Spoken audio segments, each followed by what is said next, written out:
So basically, when we talk about the planning for retirement, it means that we have to find ways on how to reduce our expenses.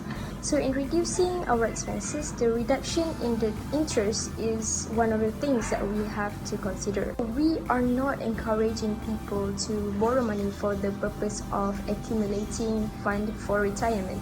So this chapter aims to point the hidden agenda in a lot of transactions relating to financial products that could impact on retirement fund.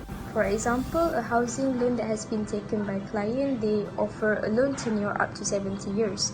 So at this age, they are already retired. Therefore, as financial planner, we need to advise our client to settle their housing loan before they reach retirement age. This is because once a person retired, they no longer have an active income. So the thing is, how do we select a housing loan package? Let's say we have two packages offered by two different banks. It's very simple. We compare the total interest expense and choose the bank that offers the lower interest. So for example, a client named Atisha is offered a 10-year housing loan of 1 million under package A with interest rate of 2.38% for the first year, 5% for the second year, 6.35% for the third year, and 6.25% for the fourth and subsequent year. So how much will be the total interest under this package? First, we need to understand that in order for us to find the total interest, we need to get the total amount repaid and minus with the loan amount, then only we will get this figure. So these are the number of installments for each year, and we need to find the installment amount for each year, then only we can compute the total amount repaid. So I will be showing you on how you can get the installment amount by using financial calculator. So first we go for this first year. So as for the first year, by using financial calculator, you go to CMPD, set N is 120, I is 0.19833, PV is 1 million, and then FV 0, PY1, CY1, and then you can get the PMT, which is 9372.50. So in order for you to get the installment amount for the second year, there are actually two steps that you need to go through. First, you need to find the balance. So once you find the balance, this will be the new PV. And first you go to AMRT, set end, payment 1, payment 2, 12. These are like usual. And 120, interest 0.19833, and the PV is 1 million. PMT, this is the most important part. You need to put negative sign, and then you can get the balance. The balance will now be the PV, and then you go to CMPD, set N is 108 because 9 years times 12, and then you can solve for PMT, which is 10,444.84. Okay, next is this amount. I will be showing you on how we can get the amount. Same step like the second one. You go to AMRT, set N, PM1 is 1, payment 2 is 12, and then make sure that you put the negative sign and you can get the balance, and then you go to CMPD just like usual, and then you can solve for the PMT, which is 11,025.29. Next, in order for you to get this figure, the same process that you need to go through, you need to find the balance. This balance will be the new PV. So you go to AMRT, set N, payment 1, payment 2, 12, and you can solve for the balance. And you go to CMPD, set N, and then you can solve for the PMT, which is 10,989.31. And once we obtain the installment amount, we can finally get the total amount repaid. You just need to multiply, and then you get this figure. And then you total everything up, you can get the total amount repaid, you minus with the loan amount, then you can get the amount of interest under a certain package. So let's say there is another package, which is package B. And after we are done calculating, the interest is 294,823. So in order for us to choose which package of housing loan that is better, we need to choose the one that offer lower interest. So like the previous one, the interest for package A is 293,693 and package B is 294,823.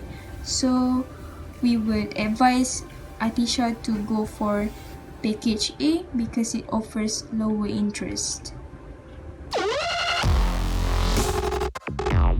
As we know that the judgment is similar on how we evaluate the housing loans before. The approach that we analyze the proposal are the total interest approach, the IRR approach, and the both approach, which are the total interest approach and the IRR approach. In the total interest approach, one will have assessed the existing loans outstanding. The remaining interest payable if the loan is allowed follow is the original tenure, so that the existing loans outstanding taken as the new loan amount and the remaining tenure is as the new tenure in the new offer. Then we can compute the total interest of the new loan offer. If the total interest of the offer is lower, there will be interest saving involved.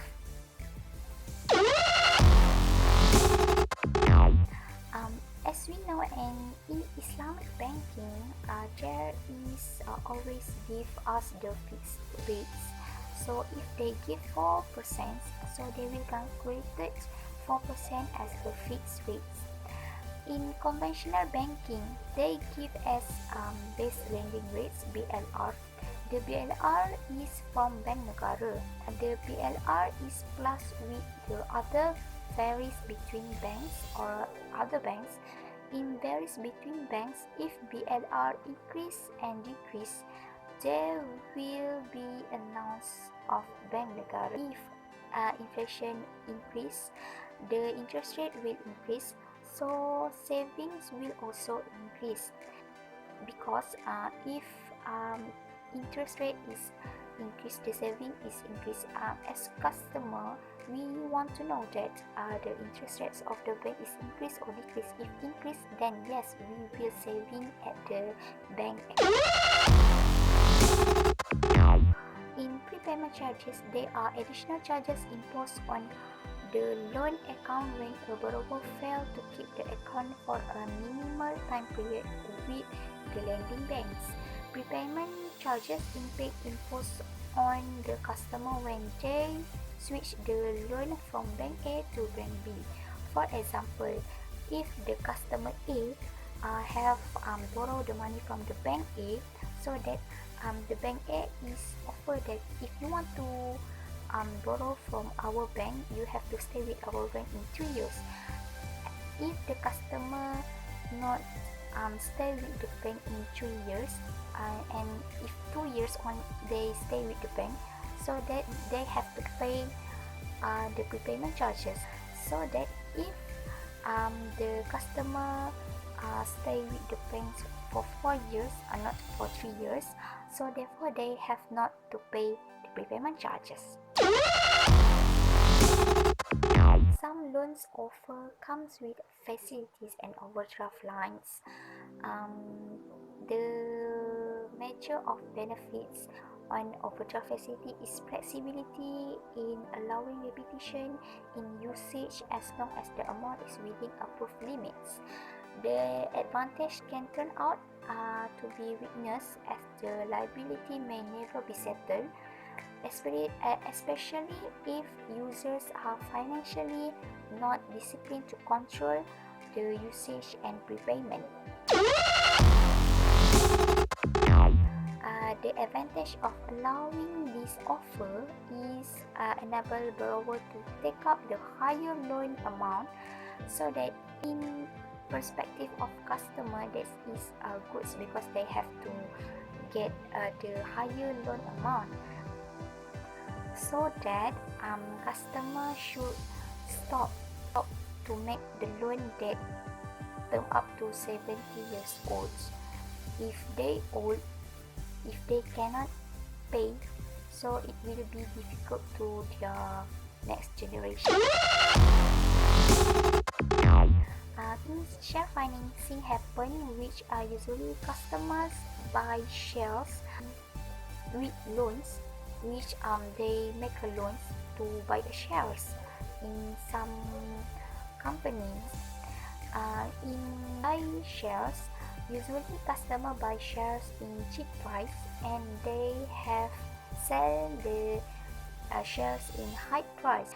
Usually in shares there are high risk because some people make loss of doing this, and some people gain the profit. Next part is about benefits of financing. We use example 1. Assume that Mia and Mary both have about similar quoted shares of equal quantity in Bursa Malaysia that cost 350,000 each. Mia obtained loan 200,000 at interest rate 12% per annum. Mary paid cash for 350,000, and 1 month later the shares gone up by 20%. The profit of Mia and Mary, we assume that zero transaction costs, are as follows. This is format or formula for example 1, which value after 1 month minus interest minus purchase price, then we get profit, and then we divide by capital, and then we can get return on investment. Okay, Mia and Mary value after 1 month they get 420,000, which 350k multiplied by 20% and plus 350k, and then they get 420,000 for both Mia and Mary. And then we minus interest. Interest for Mia is 2,000, Mary is 0. 2,000 Mia is get from 1% multiplied by 200,000. 1% is get from the Mia make a loan, and the loan was charged by 12% per annum. So 12% divided by 12 months, then 1% per month we get. And then we minus by purchase price, we get 350,000 and 350,000 for both Mia and Mary because they buy the shares in Bursa Malaysia. And then we minus, and then Mia get 68,000, Mary get 70,000. And then capital that they invested, Mia is 150k or 150,000, Mary is 350,000, which Mary used cash for invest the shares, and then we divided, then we can get return on investment. For Mia is 45% or 45.33%, which 68k divided by 150, and then we can get this. For Mary also the same, but Mary get 20%, which 7k divided by 350k, and then Mary get 20%. The computation show that Mia with initial capital of 150,000 is able to achieve profit of 68,000 or net return of 45.33% in a month with the help of financing. Mary, who did not rely on financing, her net profit is 70%, but margin profit much lower at 20% when compared to what Mia has achieved. This case shows that positive sides of a financing in the bullish market. Example 2, when market turns to bearish, the market value dropped to 20% from 350,000 to 280,000. So this is the formula or the calculation. For Mia and Maggie, they get 280,000, which 350,000 minus or n in bracket 350,000 multiplied by 20%, and we get 280,000, and then we minus interest is 2,000.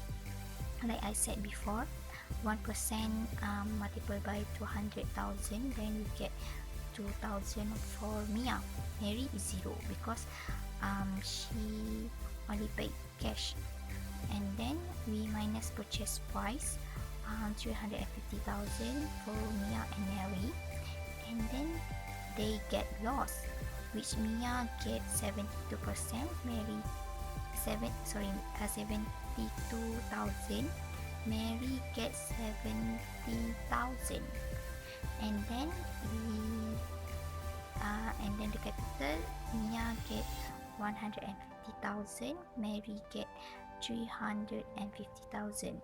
They paid the cash for the share, and then the return on investment is for Mia is 72%, which is negative 72%, which Mia get from 72k divide by 150,000, and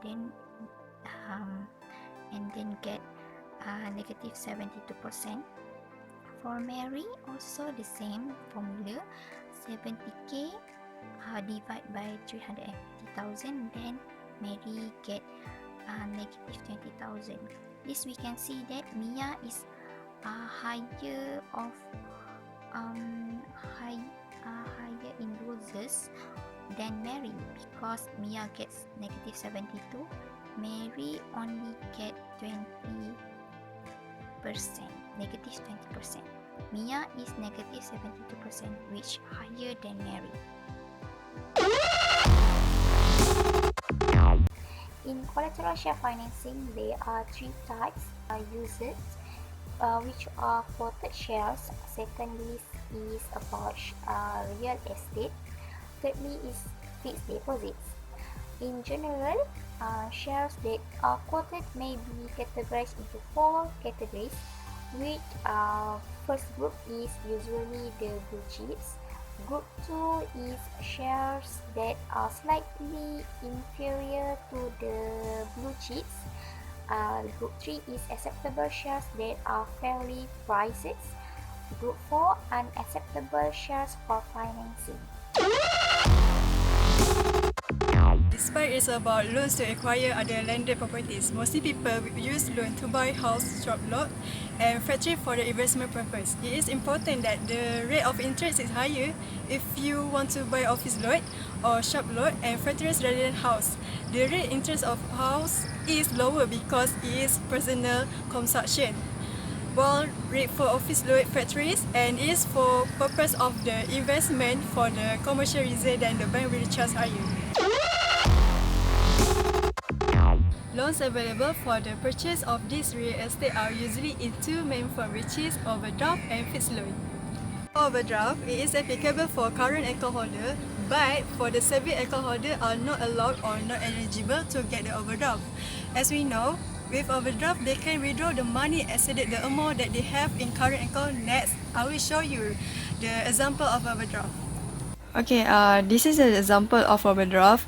Let's say you have 8,000 ringgit balance in current account, and suddenly you have given special case such as emergency to use huge amount of the money, which is 12,000 ringgit, and then you can withdraw the 12,000 ringgit after minus with 8,000 ringgit, and then with the withdraw amount you will get 4,000 ringgit.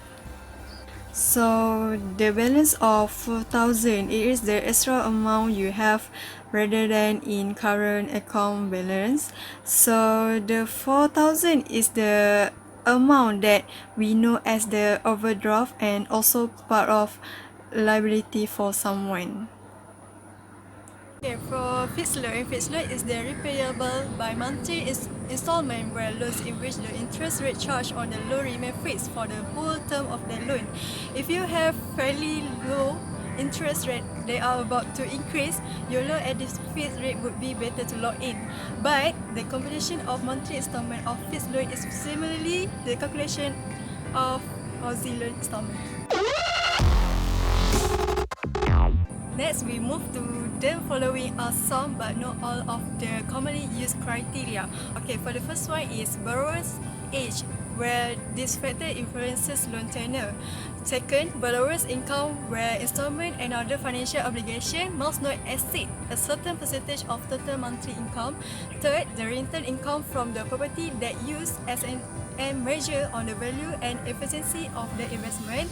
The fourth part is part experience in the banking sector when the client is an existing customer. Okay, and the last part is account related and bank conduct. A related account defined as one of the following relationships, which are sole proprietor account of which borrower is the sole proprietor, partnership account which borrower is a partner, a limited company of which the borrower is the director or significant shareholder, an account which the borrower guarantees, and the last one is an account which is secured through similar collateral.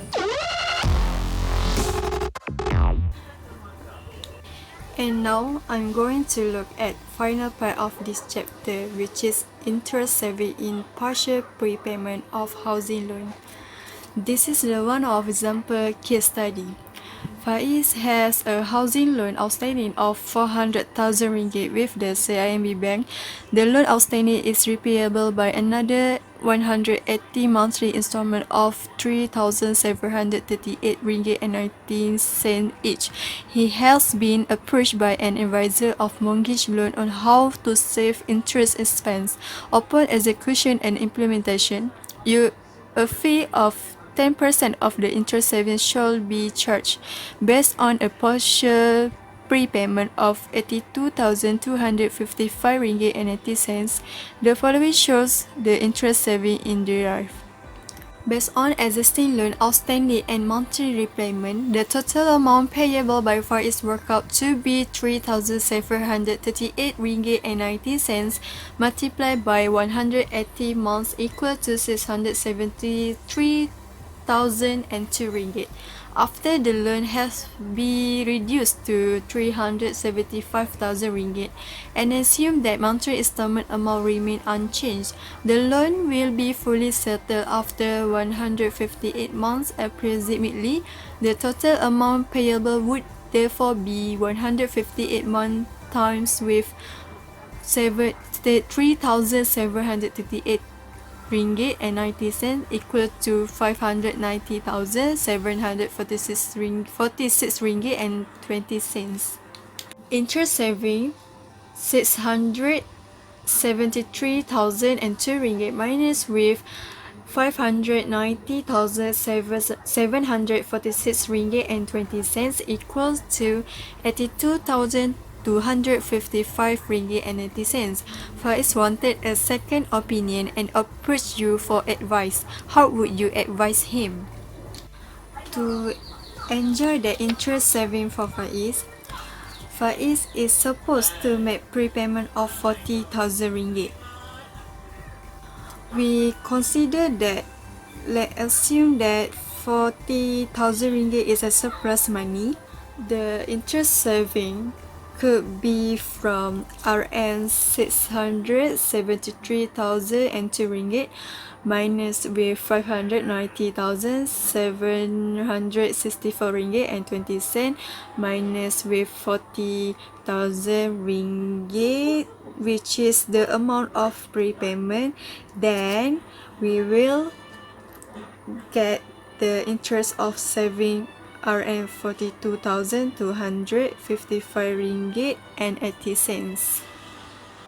If 40,000 keep in financial instrument, a unit trust that actually earns a good return in about 8%, then it's not worth using it to reduce the interest. This is not favorable where the client is not supposed to do that. Prepayment is not a smart way to make saving instead of keeping the extra money. As far as Far is concerned, it is better for him to save this money in an investment that can make a huge good profit instead of using it to pay for the prepayment. But if, for example, Faiz really wants to reduce interest, it would be better for him to make a small loan for purchasing the house.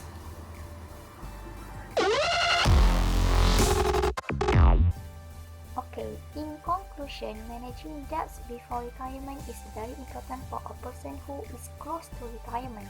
This is because when a person still have debt by the time he wants to retire, it will be difficult to the person to settle the debt.